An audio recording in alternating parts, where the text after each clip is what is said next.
Okay, gikan mi sa ophthalmologist, sa eye doctor kay need man ang eye check-up every year, wellness check-up sa pediatrician.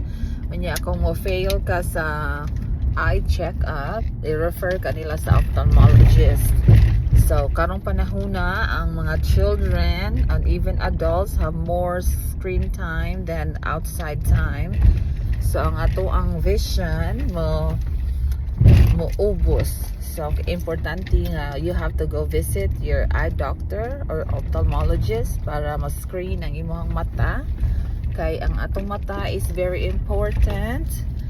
O wala tay mata, di ta kakita, di ta ka appreciate sa beauty sa nature. So eye check up is very necessary.